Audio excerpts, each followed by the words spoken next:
Boa tarde a todos. Meu nome é Vinícius, eu sou especializado no primeiro ano de terapia intensiva do CPET.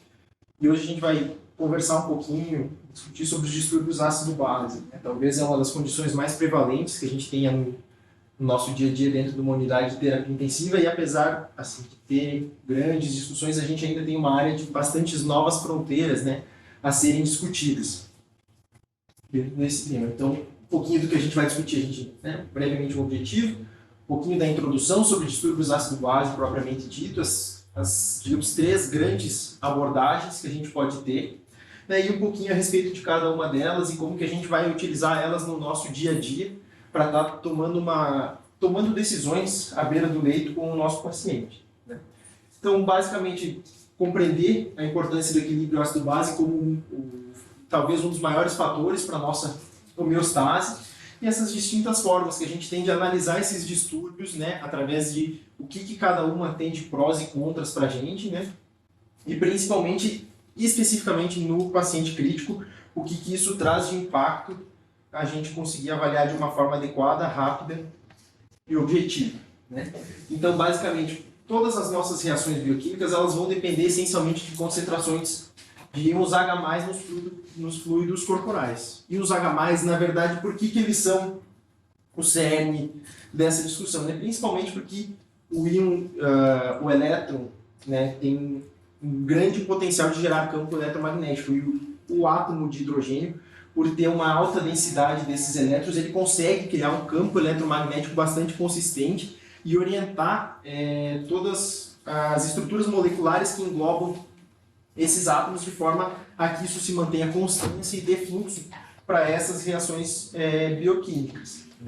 Basicamente, isso, se a gente lembrar um pouquinho que a gente vinha discutindo, e as definições da química clássica, a gente tem 3 grandes definições de ácidos e bases. Definição de Arrhenius foi a primeira desenvolvida, então, que seria um ácido, aquela substância capaz de liberar íons H+ em uma solução aquosa, e base seria aquelas substâncias que liberariam os íons OH-. Posteriormente, então, já com o avanço da química, isso se definiu, Bronsted-Lowry, que ácido seria a substância capaz de doar prótons. Ao mesmo tempo, então, que as bases receberiam esses prótons no átomo.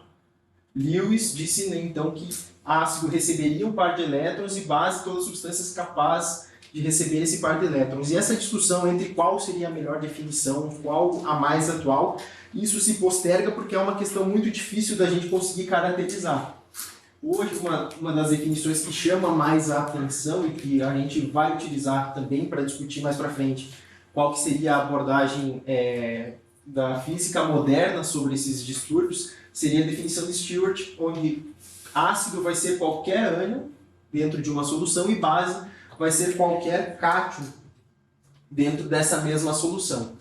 E a primeira abordagem que a gente vai discutir um pouquinho é a abordagem mais clássica, mais didática que a gente vê nos livros, que seria a abordagem do PCO2 e do bicarbonato. Basicamente, a abordagem de Boston, ela foi desenvolvida no início da década de 30, se eu não me engano, onde ele define que a pressão parcial de CO2 e o bicarbonato vão ser os grandes variáveis determinantes do pH de uma solução.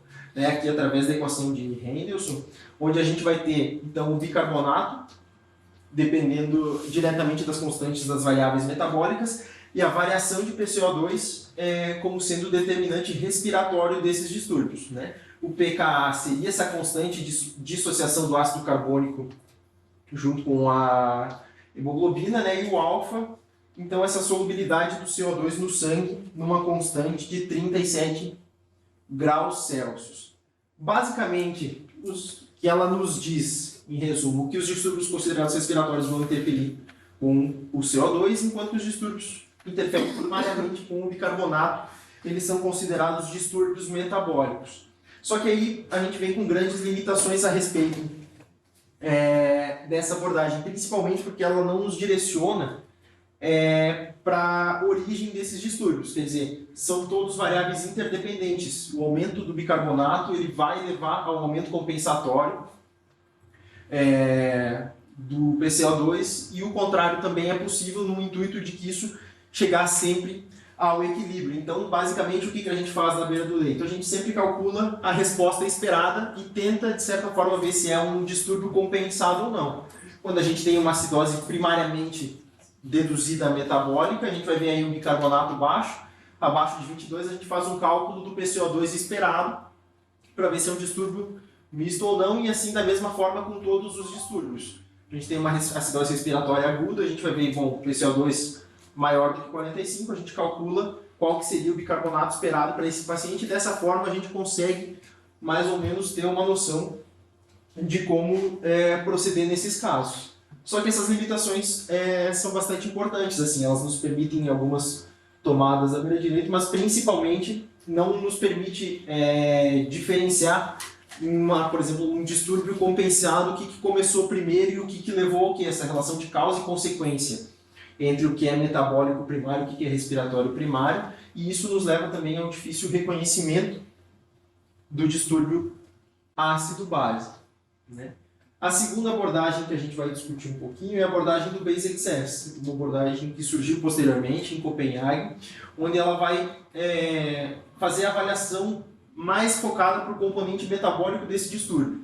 Então, o Base Excess, em definição, na verdade, ele é uma quantidade de ácido ou de base que a gente tem que adicionar em 1 litro de sangue, isso feito in vitro, para que ele possa alterar o pH desse sangue para 7,4, sendo sempre um PCO2 fixo em 40 a uma temperatura de 37 graus. Quer dizer, é uma condição muito específica testada in vitro para que a gente consiga avaliar exclusivamente um conteúdo metabólico como interferente. Normalmente, via de regra, esse Base Excess negativo é uma acidose metabólica, enquanto positivo, uma alcalose metabólica. Normalmente, essa oscilação entre mais 5 e menos 5 seria considerado normal. Gravou aqui.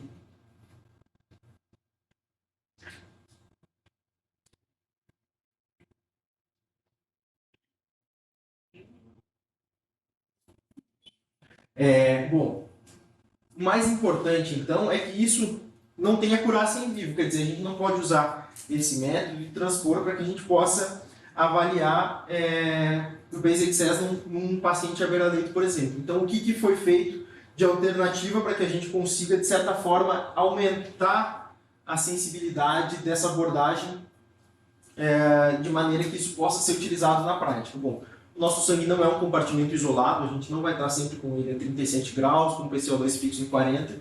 Então, foi feito medidas arbitrárias corretivas para que a gente conseguisse aumentar essa acurácia. Uma delas foi fixar a hemoglobina, estipulando uma média de 5 gramas por decilitro.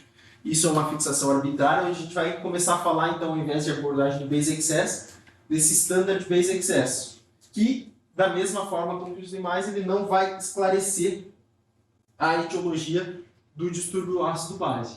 Mas talvez a principal abordagem que a gente tem condições de avaliar e que talvez possa nos auxiliar mais, e também é mais complexa nesse sentido e não tão didática, seria essa abordagem físico-química, que é a mais moderna das abordagens, né? Onde a gente vai definir que o pH do sangue ele vai ser determinado pelo PCO2, que vai ser o determinante respiratório, isso, como desde sempre foi indiscutível, mas também de outras variáveis, onde a gente vai começar a falar da diferença dos íons fortes e da concentração total de ácidos fracos, e não mais o bicarbonato como determinante exclusivo dessa variação.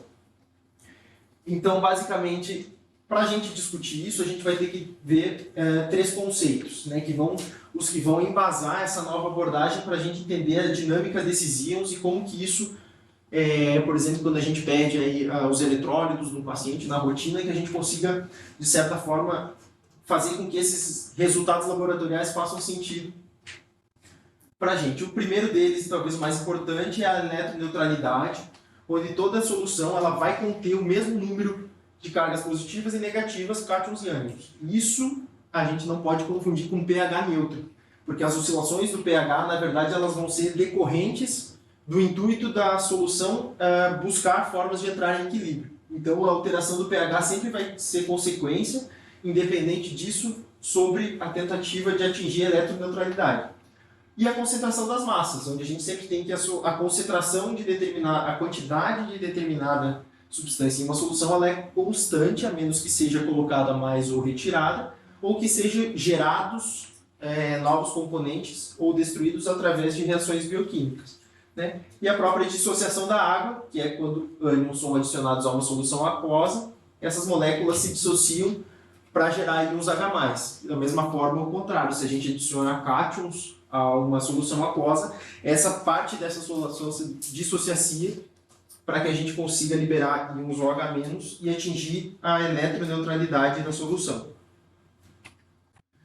Bom, íons fortes, né? Quando a gente fala de íons fortes, são eletrólitos que são capazes de se dissociar. Basicamente são os nossos eletrólitos que a gente dosa normalmente: sódio, potássio, cálcio, magnésio, como os principais cátions, então as cargas positivas, digamos assim, e os ânions, cloreto e o lactato. O lactato aqui com um asterisco, né? Porque a gente vai ver que apesar de não ser diretamente um eletrólito, mas ele é um dos principais componentes que vai puxar as cargas negativas para dentro dessa solução.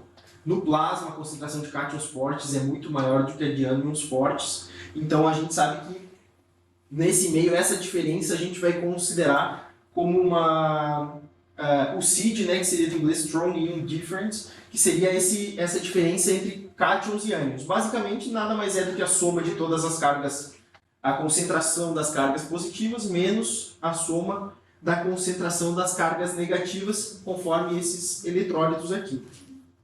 Esse resultado é um dos determinantes do componente metabólico. E aqui a gente pode ver, bom, se a gente pensar a composição desses diferentes íons dentro do plasma, a gente vai ver que, bom, a gente tem um componente muito importante de cargas positivas, que a gente vai se dividir em pequenas porções aí de cálcio, de magnésio, de sódio, principalmente então sódio, né? A concentração de sódio é uma das maiores concentrações dentro do nosso plasma. Do lado então das cargas negativas, a gente vai ter o cloro como principal componente, mas também vão entrar aqui a albumina, as proteínas no geral, mas principalmente a albumina, vão ser detentoras de uma carga elétrica negativa, o lactato, os ânions de fosfato e bicarbonato nesse sentido. Basicamente aqui o que a gente vai incluir é essa diferença entre tudo que a gente tem aqui, mais o que sobra para a gente, seria mais ou menos dos componentes do bicarbonato, os fosfatos e as proteínas. Né? E lembrar que isso aqui é uma variação dinâmica, e normalmente isso tende a andar muito junto. Essas composições elas tendem a estar constantes, visando aquele princípio da eletroneutralidade. Né? Em condições fisiológicas, esse CID, que seria essa diferença, ele vai ser a soma das concentrações do bicarbonato e dos ácidos fracos não voláteis, basicamente albumina e fosfato, quando dissociados. Né? Então, daquela mesma fórmula, a gente consegue sintetizar isso, desde que seja um paciente, então, realmente sem nenhum distúrbio associado, que não tenha um outro componente, em condições fisiológicas, as concentrações de bicarbonato, albumina e fosfato. Né? E quando a gente tem também, que a gente precisa considerar, é quando a gente tem a presença de ânions não mensuráveis, que são substâncias que a gente não dosa rotineiramente. Então, a gente vai ter íons de sulfato, citrato, corpos cetônicos, isso, de certa forma, eles vão estar interferindo diretamente nessa neutralidade de cargas, mas que a gente, em condições habituais, isso é irrelevante. Eles vão estar em concentrações inferiores a 2 mEq por litro, e isso não vai interferir no nosso equilíbrio. Então, a princípio, a gente tem que fazer para esse CID ser considerado, digamos assim, entre um CID efetivo e um CID aparente, no geral eles são iguais. Agora, quando a gente tem componentes aumentados de sulfato, ou mesmo corpos cetônicos circulantes, isso pode, de alguma forma, alterar esse equilíbrio, e aí a gente precisaria corrigir essa fórmula de forma a considerar esses ânions até então não mensuráveis. Né? Essa concentração total de ácidos fracos, que é um dos componentes por si só, que vão elevar o pH, ou enfim, a atuar como determinante metabólico, vai ser quando ele somado ao CID, que seriam as variáveis desses eletrólitos, eles vão ser um determinante independente. E essas duas variáveis são as que vão interferir no componente metabólico.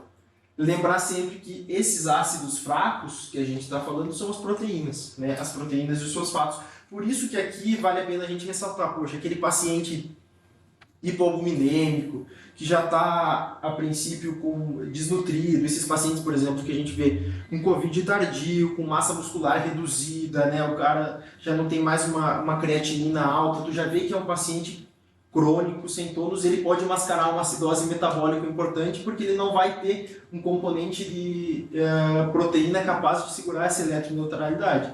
A gente vai ter pouca proteína circulante, isso vai, de certa forma, segurar o pH desse paciente, e ele pode, quando a gente identificar uma acidose metabólica nesse paciente, isso já pode ser um estágio muito mais avançado.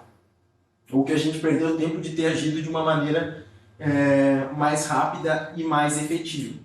É que basicamente, só para a gente ilustrar de novo, então, a diferença desses íons entre o que é aparente, né, considerando também o lactato, e o que a gente tem de fato de efetivo, desconsiderando o lactato. Até antes ele entrava como parte desses ânions não mensuráveis. Depois que ele foi então sendo estudado, que a gente viu que o lactato por si só tinha um valor prognóstico bastante marcado, que isso, a fato do lactato estar presente ou não, trazia por si só um desfecho diferente para o paciente. Então ele passou a ser considerado diretamente como um componente ativo desse cálculo. Por outro lado, isso também nos mostra o quanto a gente ainda não sabe o impacto desses demais ânions em questões prognósticas e relacionadas ao desfecho desses pacientes. Quer dizer, às vezes a gente já começa a ver, óbvio que a gente não dosa isso, mas idealmente, como esses ânions todos têm alterações dinâmicas, talvez a gente tenha muito mais marcadores e marcadores precoces, por exemplo, de desenvolvimento de uma acidose, de uma falência celular, e que a gente ainda precisa avançar no estudo desses componentes e microcomponentes para entender um pouquinho melhor a etiologia desses estudos, né? E é o grande eixo, né? A gente tem ácidos fracos, determinantes, praticamente exclusivos de um distúrbio metabólico, mas a gente não sabe especificamente para que eles servem, à exceção do lactato, né? E dentro disso a gente fala bastante do anion gap, que seria a diferença desses ânions que a gente não mede rotineiramente, mas que eles nos servem para direcionar a respeito da etiologia desse distúrbio. Então, individualmente eles não representam muito, mas quando a gente soma todos esses ânions, que são eles que fazem o ajuste fino desse ajuste da eletroneutralidade, consequentemente do pH. Basicamente, quando a gente calcula o anion gap, a gente está falando de sódio e potássio, menos as concentrações de cloro e bicarbonato, que são os principais determinantes.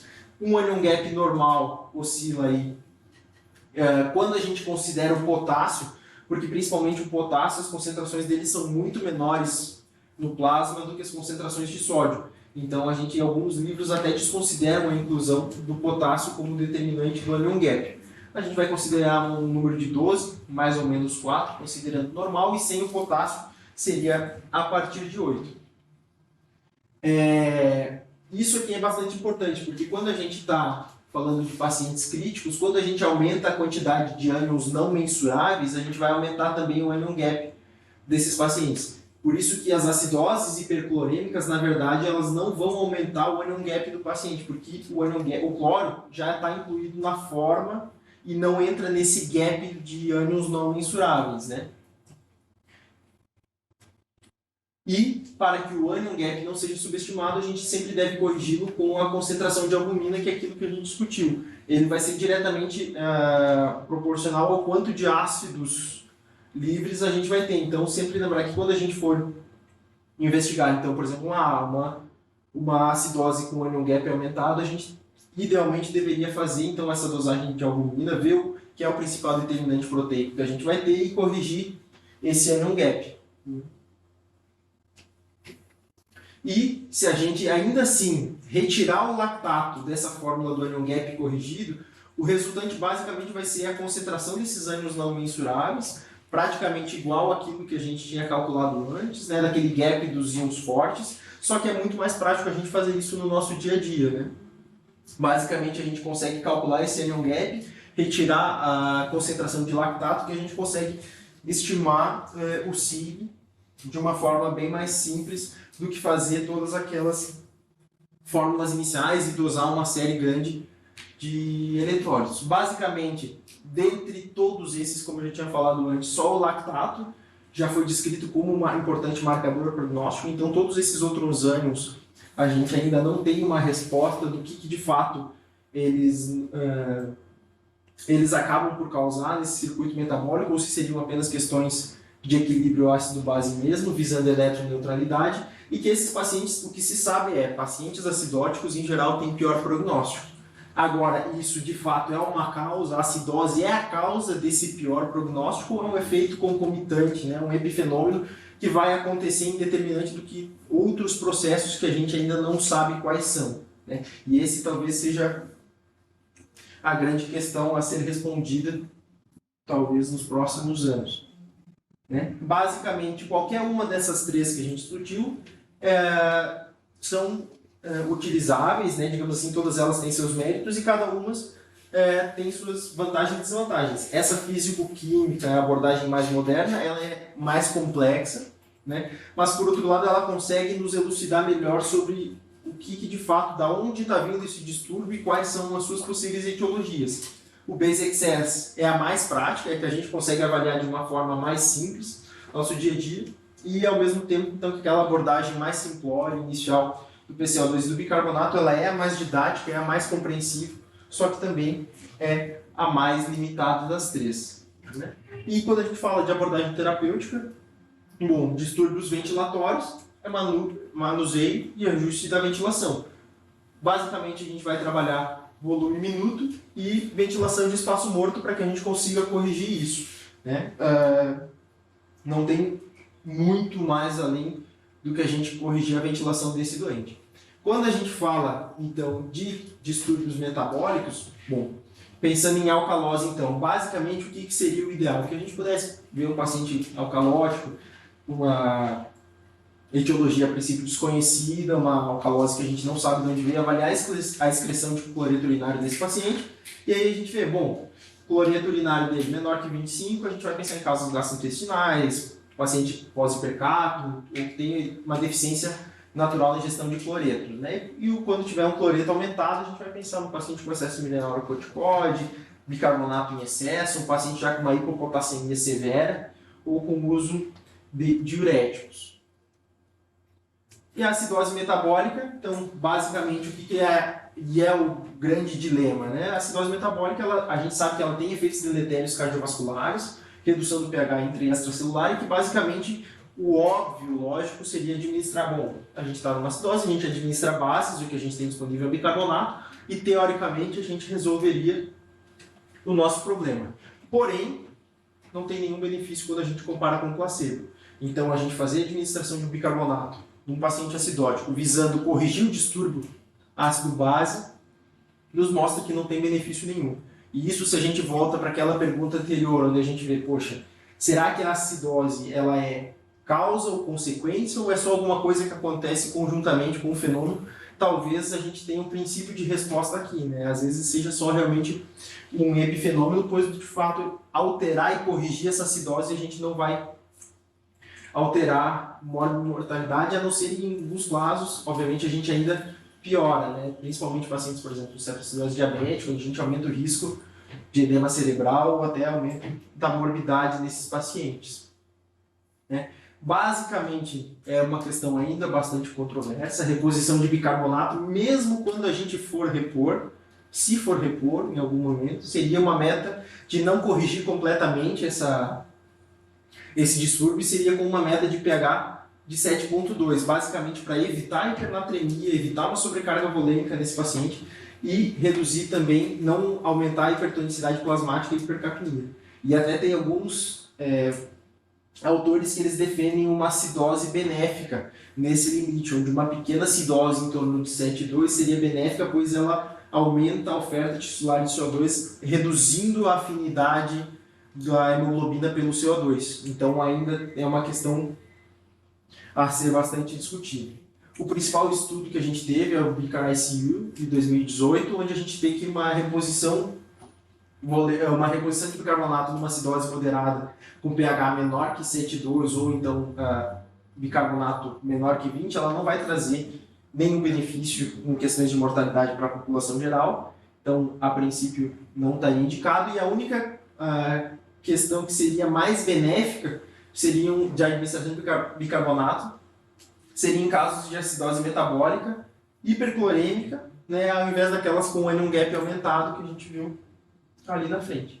E o que seria talvez o nosso pior grau de evidência, mas é o que a gente tem atualmente sobre isso, e que talvez pacientes com pH menor do que 7,1, com comprometimento hemodinâmico, poderiam haver algum benefício no tratamento da acidose além da causa, mas normalmente os pacientes que a gente vê com pH menor que 1 não são pacientes com um prognóstico muito bom, né? E que então, o fato da gente tratar essa acidose ou corrigir ela imediatamente, de fato não traria, nós não ganharíamos tempo a ponto de conseguir corrigir a causa base do distúrbio.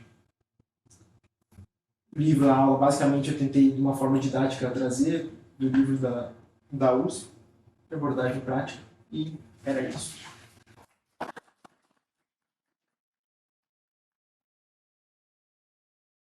Essa aula basicamente está no livro do Luciano? Tá? Sinteticamente. Perguntas? Eu tenho uma dúvida sobre o base excess. Alguns chefes falam paciente desidratado diminui o base excess em os pacientes que não estão acidóticos, então qual que é a base fisiopatológica da desidratação? Pacientes do quê? Desidratados? Desidratado. Podem ter um base excess muito baixo. É isso que você está falando? E isso não significa o quê? E não necessariamente ele tem uma acidose metabólica, uma acidose.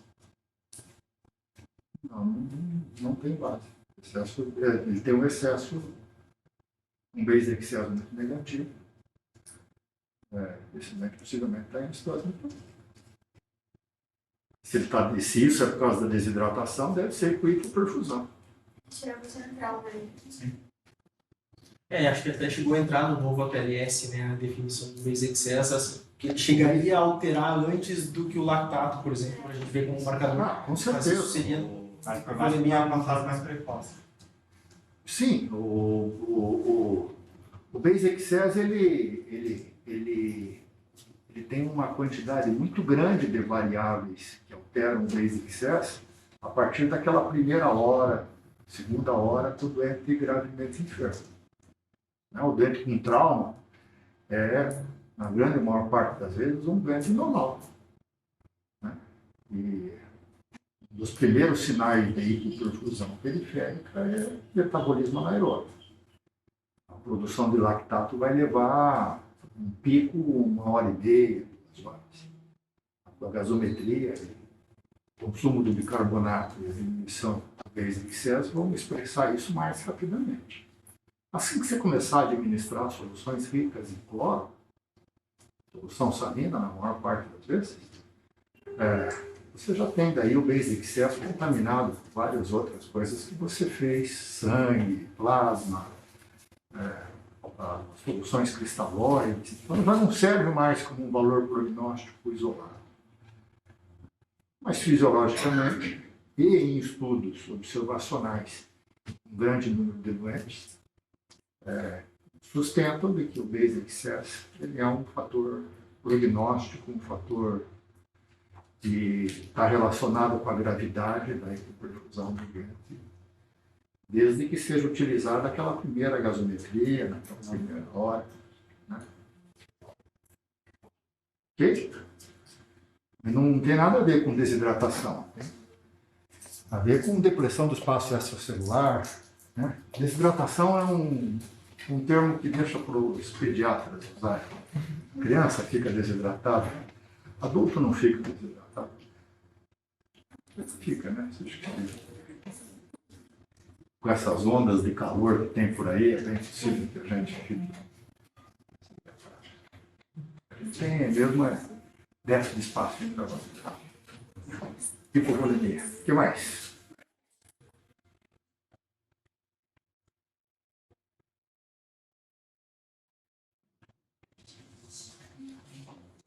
Quando eu entro no up-to-date, de hoje e vejo desordens ácido básicas simples e mistas, ainda é a abordagem clássica, sabe?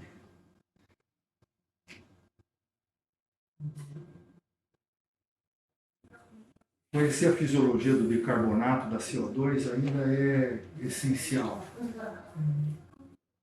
Ainda saber interpretar uma gasometria rapidamente, colocar aquela gasometria, se aquilo é uma alcalose, uma acidose respiratória ou metabólica, é importante. Passar a mensagem se é acidemia, alcalemia, que é diferente de ter o distúrbio da alcalose. E na hora que eu falo que o dente tem uma alcalose metabólica, ele pode não estar com alcalemia, né? Ele pode ter uma acidose, uma acidemia e ter uma alcalose metabólica. Frequentemente ele tem distúrbios mistos. E fazer uma abordagem ainda de causas, na hora que você recebe uma gasometria, faz uma interpretação do distúrbio e faz uma interpretação clínica de qual deve ser a causa do distúrbio, ainda é aquela que é corriqueiramente utilizada. Se eu vou ler um artigo hoje científico, é essa abordagem que ainda é utilizada. Né? Vai ler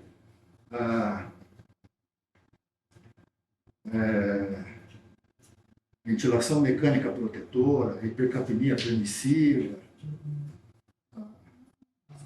Ainda é isso aqui que ainda vocês precisam de saber. Como fazer a avaliação inicial, tudo baseado ainda na avaliação clássica.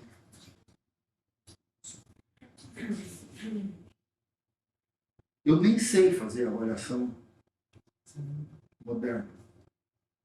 Alguém aqui sabe? Muda completamente o conceito da maneira como a gente faz as interpretações dos exames na maneira do bem. E não tem correlação com os artigos modernos. E nem está no up-to-date. É uma coisa que corre em paralelo. Ela é muito melhor do que a clássica.